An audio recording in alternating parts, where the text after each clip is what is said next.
Alright, I guess I'm recording here. Hey everybody, welcome to Gregulate. It's my podcast, because I'm Greg, and you late. Just kidding. Anyway, so today is the first podcast, number one, first of its kind. You know why? Because I said so. And you know what? I really don't know how this is going to go. I just know that I had to hit record and start recording. Really hoping there's not a whole lot of feedback in the background from the fan on my laptop. I've been dealing with that. Guess what? I'm really feeling like a boomer because I've been trying to get this podcast going for ever, and now I'm kind of just saying this is episode 1, whether I like it or not. Yeah, and today's theme is going to be it's like running a marathon. And you know what? I think I have a little bit of experience to talk about running a marathon because I ran a marathon this Saturday. And you know what? That picture over there, that's me running the marathon. Actually, a very pretty convenient time for me to get my picture taken while running the marathon. I knew the boat was there, and that just so happened to be where my family and my girlfriend was waiting for me. So, gave a little wave. And you know what? There was a cameraman right there. So, sometimes you just never know when the most opportune time to do something or the most opportune time is going to happen. And it just so happens that that was one of them. Anyway, I'm freaking out. Because guess what? I don't know what I'm doing. I just know that I'm recording a podcast and I have about 28 minutes left to just talk. So, it's like running a marathon. What do I have to say about running a marathon? It can suck. It can be great. You can train all you want. But sometimes, you just never know until you do it. So, if you don't know, a marathon is 26.2 miles. And, you know, you could just go outside and run 26.2 miles, whether your GPS says you ran it, whether you calculate it out on your Google Maps, whether you run around a track, a quarter-mile track. What is it? Over 100 times, 108 point something times. And you could say, hey, I ran 26.2 miles. Or you can sign up for a marathon and run the track, go through all the little checkpoints, and get the little medal at the end. And you can say you ran a marathon. That's what I did. And at no point before did I run the marathon did I actually run 26.2 miles in one go. Kind of wish I did. Kind of wish I ran at least 20 miles. But, you know, sometimes running sucks. And I didn't really feel like it. Also, it took me 4 hours to do. And I don't know if you have 4 hours of free time to just run. And, you know, in that 4 hours, you run. So you have the 4 hours of running, but also there's the time of recovery, the time for prep, and everything else that goes in time-wise to running a marathon. And you know what? Sitting here right now, I'm more nervous to record this, sit here and talk for 30 minutes than I am that day to run that marathon. Why? Well, running that marathon, training was pretty easy comparatively. For training, all I had to do was run. Training consisted of a lot of 9, 10-mile runs when I could fit it in. And, you know, leading up to it, just getting the right gear ready, eating right, and hydrating. Getting ready to record this podcast has taken years. I've literally wanted to record this very thing that I'm doing right now, saying that this is episode 1. This is Greg on a podcast claiming my virtual presence that is going to exist for, you know, until the internet gets taken down, basically. And it still scares me. Still makes me nervous. How did I train for this? I probably bought way more gear than I needed to. Probably overthought everything. Probably overthought it some more. Probably had a lot of self doubt. Had a lot of different ideas as far as to what I was going to do, what I was going to say, what the name is, what I'm going to wear, how am I going to set this up, what do I want to record on, what do I want to post on, what do I want to name it, everything. Overthink it. And right now, who cares? Because after running that marathon, I just know you just got to power through it. You're never going to be completely ready for something. And at the end of the day, all you can do is say you did it or you didn't do it. Do or do not. There is no try. First quote of the podcast, Yoda. How do you like them apples? Second quote of the podcast, Goodwill Hunting. There you go. I'm on a roll. Let's keep it going. 24 minutes left. I feel like Bill Burr when he was at that comedy show in, I think it was Philly, where he was just getting hated by the audience. But you know what?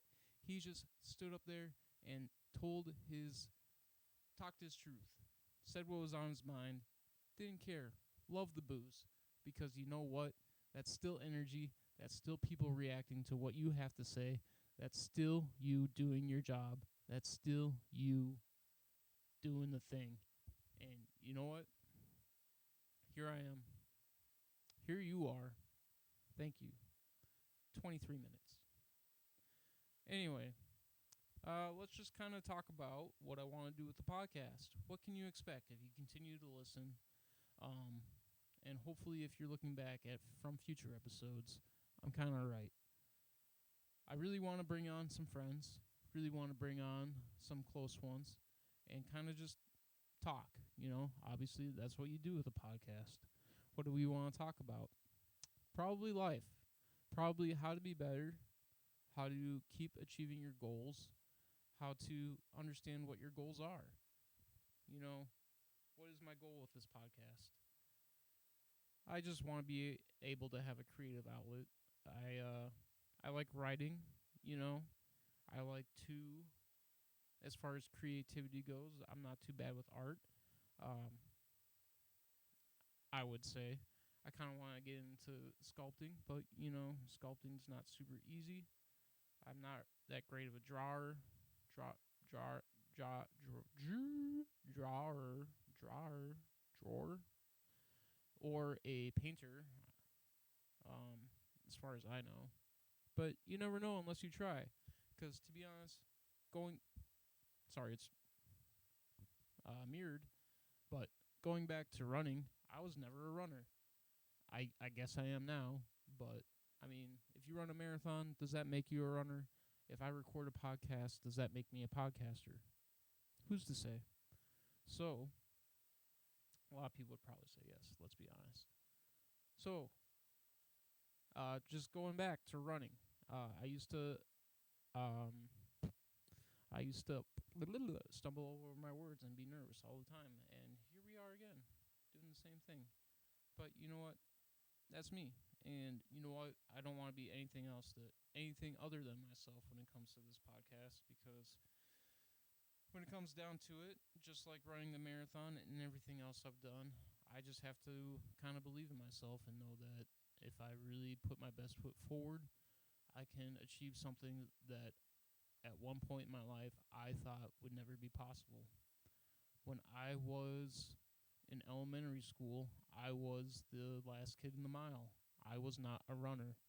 I was fat, objectively, subjectively, overweight. And maybe fix my camera before I'm having a serious talk.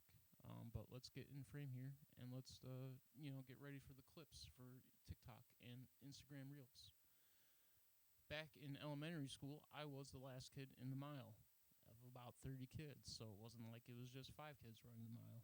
I was running a mile, I think, in first grade and second grade, close to 20 minutes. When I was in first grade, I was 100 pounds, which is overweight.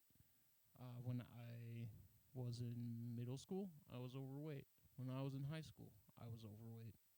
I got to 250 pounds when I was in 10th grade. And you bet I was ready to talk about this for my first podcast. I could not run more, even a quarter mile, without pain in my stomach, probably my kidneys or something. I don't know. Running was a chore. I was forced to run by my dad to kind of lose weight. I don't know, something, move around. I played a lot of video games, ate a lot of junk food. And I remember there was at one point when I was 16 at my heaviest that I was playing Civilization. This is a core memory for me. I was 16 years old playing Civilization until 6 in the morning, Saturday morning, eating Papa John's Murphy, Papa John Murphy's, Papa Murphy's pizza, probably half the pizza that my family ordered for 4 people, and drinking. At the time, they had 3 liters of generic pop from Walmart, and I probably drank half of that in one night. And I remember I thought to myself, am I going to just be like this my whole life? I knew that when I was 16, the life choices that I was making was going to be something that was going to follow me for the rest of my life.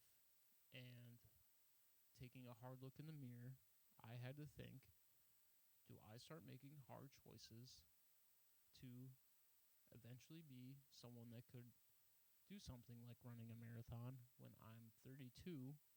Or do I continue to be someone that takes the easy choices, doesn't do the hard things, and doesn't like themselves? And I think you guys know how that went. This is a little self-serving, to be honest, talking about this marathon and talking about myself. But I really hope that at some point I have a message that can reach somebody and kind of help them when they had the same kind of mentality that I had back then. When you think about it, there's a lot of 16-year-olds and young men that kind of have those same kind of questions about, is it worth it to try these hard things, to put myself out there, to feel embarrassed, to have pain every day, to embrace the pain, to sacrifice comfort and easy life for the possibility of maybe feeling some sort of gratification or fulfillment by doing something like running a marathon. And hopefully, my message reaches them and they like what I have to say, and it isn't something that they find to be defeating. And you know what? I feel like this is my new challenge, this podcast. When it came to training for the marathon, I didn't really. I set a goal when I turned 30. I'm 32 now, turning 33 in a couple months. And when I turned 30, I had been running some 5Ks. My journey for running has been a little bit more than just being overweight when I was younger. I did end up losing some weight in high school. I did end up gaining some weight, the freshman 40 in college. Found my rhythm again and lost some weight. And then I tore my ACL in my last year of college. It took a couple years to get it repaired, but, gained about 40 pounds in that time after tearing it and before I got fixed. And, started running some 5Ks. Still didn't consider myself a runner, and the idea of running a marathon was never in my mind. But I knew after tearing my ACL that, your health is something that you either work on or that you lose. And kind of, I can probably address this in a future podcast. But money and health are very similar in that aspect, where if you're working towards it or you're kind of losing it. And not to say that I'm gonna be the next Joe Rogan, but name drop right there. But I would really hope that I could be, I could make something out of this. And you just never know. You just never know what opportunities are gonna come your way. You never know what challenges you're gonna put in front of yourself, and you never know just where life is gonna take you. And it's just really about how do you set yourself up for the future. And talking about all the ways that I kind of overthought and I overspent on setting up for this podcast without actually doing anything, I just have to shape it in my mind as a positive, and that it's all part of the plan as far as getting it done and building something. I know I know there's no hitches in any plan. When it came to training for my marathon, I was trying to follow a program where I eventually ran, built up the distances that I was doing, every day or every week, I should say, in preparation to actually run 26.2 miles. And in that program, I was supposed to run, 20 to 22 miles on a long run a couple weeks before the marathon. And guess what? I only ended up running a 15-mile run in preparation, probably about a month before the marathon. And at the end of that 15 miles, I was cramping. I was having pain. I was hurting. And I was having a lot of self-doubt about whether or not I was going to be able to run this marathon. But you know what? I knew that I had signed up. I knew that I had told people I was going to do this. I knew that in my mind it was a goal that I wanted to accomplish. I had been reading long distance running audio books, not about long distance running, but more about high profile marathon and long distance ultra marathon runners and just their stories. And it was pretty reassuring that a lot of them viewed themselves as screw ups and had a lot of faults in their history and chose to rise above it and push through it in order to become who they are. And they never, it's funny how they never really, most of their books are never really about the long distance running, about the training, about the ultras or the marathons. They just happen to be parts of their story. And that's what this is for me. It's part of my story. And there's just more to write about their story, and their books are just part of their path. So here's the path. First step. They say the journey of 1,000 miles begins with a single step. So I appreciate you all that are still here after 19 minutes of me rambling.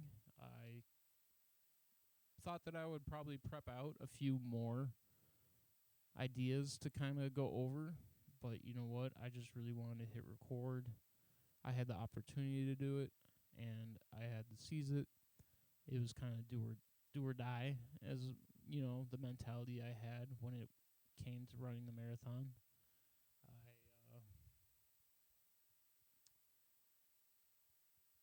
My family and my girlfriend were actually really concerned about my mentality going into the marathon. Just knowing me, because I signed up with a 4 hour and 30-minute goal time for the marathon, and my one of the last times I went over to my parents' house to see my family before the marathon, my mom, was just like, "Oh yeah, you have the 4.5 hour goal time, right?" And I said, "Well, maybe I'm kind of gonna shoot for a 4 hour goal." Just because Google says it's pretty impressive. It's a good time for an amateur runner. Top 50%. 4 hours, I think, is the qualifying time for like the Boston Marathon. So if I ever wanted to do that, then that would be qualified for. And telling people that, you know, there was actual concern I could tell on my mom's face. She said, don't push yourself, don't hurt yourself, don't if you feel like you gotta do whatever to take care of yourself, make sure you do it. And in my head, I'd said I would rather break my foot than quit. I would rather fall face first on the pavement than leave the race. This was my opportunity to run a marathon. I had set a goal for myself. I didn't know if I was going to have the opportunity again, to be honest. I didn't know how I was going to feel. I knew I could train some more. I knew I could, this training, before I signed up, I was barely running over 5 miles, just as like an exercise. But when I put my mind to it, when I realized that, this was real thing that I was going to have to do, I was going to be at the starting line and the finish line was 26.2 miles in front of me. I was going to have to train. I was going to have to be able to run longer than that. So I started doing it. And I could keep training. Say I wanted to drop out of that race, the next year I have a whole another year to just run some longer runs and to get in better shape and blah blah blah blah blah. But that was the goal. I signed up to run 26.2 miles, and that was what I was going to do. And it gets really scary when you say do or die, and if you can't do it, the other option is unfortunately right there. You said it, and it's gonna hurt, So at the end of that marathon, I was in so much pain. My legs hurt so bad. My forearms were cramping. If I moved my arms wrong, if I try to scratch my face, my forearms would cramp. It felt like the bottoms of my feet had been pounded with a hammer. I could barely sit down, let alone stand up. I tried to drink as much Powerade and water at the stations as I could, and didn't wear any sunscreen. My burnt skin was literally, I didn't even burn. This is less than a week. I'm still nice and tan, to be honest. I got a lot of sun reflection going on right now, from the window, which I hope is good for the thumbnail. Makes me look good. But I look a little pale. But yeah, nice tan. I didn't burn too bad. I haven't worn sunscreen yet in the year of 2026. Ask me how that's going in 2036.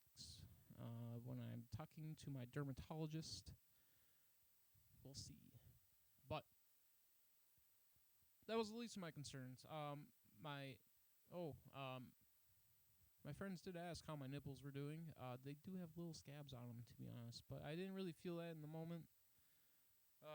This isn't really a marathon recap podcast, so if you're turning into that, just don't expect that in the next podcast. Maybe, I don't know. It was really cool that I did it. I'm going to say it again. I'm really happy that I did it. I'm really happy that I only have 5 minutes and 40 seconds left to record for this last podcast, or for this first podcast, not the last. Sorry, I didn't mean to freak you out like that. All my loving and adoring fans are still listening to this. But I am so happy that you're still listening, all two of you, or both of you. That's the proper English. Sorry about that. Anyway, so it's crazy to think, if I was running the marathon and I started the marathon at the same time as I started recording this podcast, I would be not even 3 miles in. I would, when I hit my splits, I was literally I was literally hitting the 5K at 30 minutes, which was on pace for that 4 hour mark. I did finish at 4 hours and 6 minutes. I don't know if I've said that yet, but so yeah, hitting the 5K at 30 minutes, I would be only 2 miles in. So I don't know why talking seems so much harder than running, but it is for me, and I hope it doesn't. I don't want to have to talk for 4 hours at some point, but to put it in perspective, I did mention Joe Rogan just because he is the most popular podcaster there is, statistically, as far as average listeners go. And he's on. They're recording for 4 hours. Of course, he has guests who do take up some of the time, filling up some of the air, and it's just me right now with this mic. But to think about talking for 4 hours, it'd definitely be a lot easier with someone else here. But you know what? It's a challenge for me. I'm not a very talkative person, and you know what? I wasn't a runner, but now I am a talker. Whether I like it or not is just something I'm gonna have to keep working on. Uh, so join me along for the journey. I know that I don't have like a real niche as far as um, what this podcast is about. It is about me and what I'm interested in as far as right now. Uh, and I'm pretty cool and pretty interesting, if I say so myself. I did run a marathon. I don't know if I told you that yet. So thanks. Uh, just be really excited for the next few podcasts, for what I have to talk about. I'm going to title this one, It's Like Running a Marathon. I'm going to call it episode 1. If you're still listening, which I know you are, who could turn off this? I know it is fascinating. But the reason why I'm starting a podcast, I've been recording some YouTube videos, doing some editing. I don't know if you've watched them yet, but it's kind of been like a DIY video and some time-lapse videos of putting Legos together with some voiceover. I'm kind of over all the editing. I am not an editor. I know it is hard and it takes practice. I did have some fun with it. Maybe I'll do some more videos like that in the future. However, I would rather be a face of a podcast. It is easier to library and catalog your episodes with a podcast. I feel like it is the future of online entertainment. I know that a lot of people prefer high production, high value. I will work on it. I am just doing what I can with what I have at the moment, and I really hope that you enjoy it. I hope what I had to say was worthwhile. I hope that you are having a great day. I really do, from the bottom of my heart, because you're supporting me by giving me a view. Hopefully, you're subscribing for future videos. I mean, podcasts, I guess, I should say. And I'm going to be a little bit more expressive with my face for a little bit, so it gives you a little bit more entertainment value as to watching. And thank you. And last minute, hello. As far as the name of the video, or sorry, not the name of the video, but the name of the podcast, I have gone through a lot of ideas as to what the name of the podcast should be, and I ran them through, Google Gemini as far as what's a good name, and a few people, just my girlfriend actually, because she's the only one that's super honest with me and been there for me this whole time. And I came up with Gregulate, and she said it was good. It was going to be the line in my first mixtape. Uh, People try to say, Greg, you late, and I say, nah, G regulate.